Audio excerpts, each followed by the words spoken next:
All right, let's talk about the giants of search. For years, this wasn't even a real fight, right? But believe it or not, a new battle is heating up between two of the oldest rivals in tech. And what they're fighting for is the entire future of how we find information online. Let's get into it. So here's the big question, the one that might have sounded kind of ridiculous just a few years ago. Is Bing actually better than Google? Well, today that question is at the heart of a huge conversation. And the answer, it's a lot more complicated than you probably think. So why are we talking about this now? What changed? Well, basically everything. The whole search landscape has been completely turned on its head by two massive shifts: powerful AI giving us answers directly, and this trend of zero-click results, where you get your info without ever leaving the search page. The game is different, and the fight is definitely on. So yeah, the rivalry is back, but this isn't just a rematch. It feels like a totally new sport.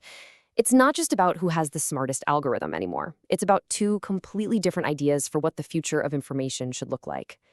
Look, we all know the story. For what feels like forever, Google was the undisputed king of the castle, but a couple of major cracks have started to show in that foundation. First, Microsoft went all in on AI, pouring money into Bing and giving it a massive head start. And second, the people who actually create the content online, the publishers, they're getting more and more frustrated with Google, which is making them look for other options. Okay, so let's start with what matters most to pretty much all of us, the results themselves. You type in a question, who gives you the better answer?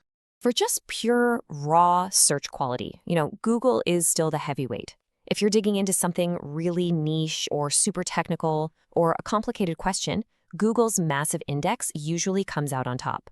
But, and this is a really big but, for your everyday searches, especially when you're looking for products or images, Bing is shockingly good. Often it's just as good, if not better. Now this is where you can really feel the personality difference. Google's AI overviews are like that friend who just gives you the answer. Bam, here it is. It feels fast and super confident. Bing's Copilot, on the other hand, is more like a research partner. It's chattier, it wants to explore the topic with you, and crucially, it's often way better at showing its work, citing its sources so you can check them yourself. In some areas, though, let's be honest, it's not a close fight at all. When it comes to local search, finding a restaurant, getting directions, checking store hours, Google is just in a different league. The power of Google Maps is so deeply integrated and so accurate, Bing just can't really compete on that front right now. But then, bam! Bing lands a really solid counterpunch when it comes to shopping. If you've looked for a product on Google lately, it can feel like you're wading through a sea of ads. Bing's results are often just cleaner. The product comparisons are more straightforward, and you don't feel like you're being sold to quite as aggressively. So you can start to see a clear pattern here, right? Bing is becoming the go-to choice for specific tasks. If you're doing product research, hunting for images, or you really want to have a back-and-forth chat with an AI, Bing is a fantastic option. It's often the cleaner, less cluttered choice. Okay, so we've covered what this means for us as users. But now let's flip the coin. Let's look at this from the side of the people who actually make the websites, the creators who depend on these search engines to survive. This, my friends, is where the story gets really fascinating. This one quote, taken right from the source material, just perfectly sums up the entire dilemma that publishers are facing. It's not just about how many people show up, it's about the quality of who's showing up. So let's break that down. What does better traffic even mean? Well, think of it this way. Google sends a tidal wave of people to your site, a massive volume. But a lot of them might just be casual browsers who click and leave right away. Bing sends a smaller stream of visitors, but those people tend to be more engaged. They stick around longer, and they often have a higher intent to actually buy something. For a business, that can be pure gold. And here's another area where Bing is a bit of a cult favorite among the pros. Google's tool for website owners, Search Console, is powerful, no doubt, but it can often feel like a black box. You don't always know why your traffic is up or down. Bing's webmaster tools are widely praised for being way more transparent, giving creators clear data and actual actionable advice. And that makes sense, because trying to rank on Google these days can feel like you're trying to climb Mount Everest. It's incredibly crowded and totally dominated by huge brands.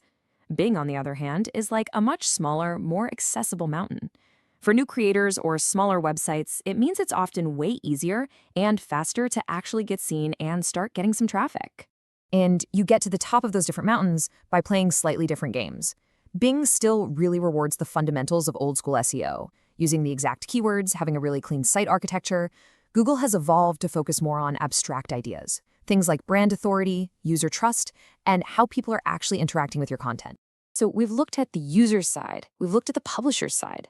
So what does this all boil down to? What's the takeaway for you? How can you actually use all this to just search smarter? Let's just lay it all out. Google is still excellent for general searches, and it is absolutely the king of local, no contest. But Bing is seriously shining with its conversational AI, a cleaner experience, and it's proving to be way friendlier to publishers. The main takeaway here, neither one is the best at everything. So the smartest play here isn't to pick a favorite and stick with it. It's to build a strategic alliance. Use Google when you need that fast, urgent, or super complex answer, especially for anything local. Then switch over to Bing when you're doing product research or you want to have a real deep dive conversation with an AI. And for creators, you absolutely have to optimize for both. Do not put all of your eggs in the Google basket. At the end of the day, the whole conversation has shifted. It's not about will Bing replace Google anymore. It's about recognizing that you now have a toolkit. You've got two very powerful and very different tools. The smartest searchers and the smartest publishers don't just choose one. They know how to use the right tool for the right job. And really, this whole new competition we're seeing is just the beginning. As AI gets more and more woven into the fabric of search, the very definition of a search engine is changing right before our eyes. The real question isn't who's better today. It's who is building the platform that will define how we learn, discover, and buy things for the next decade.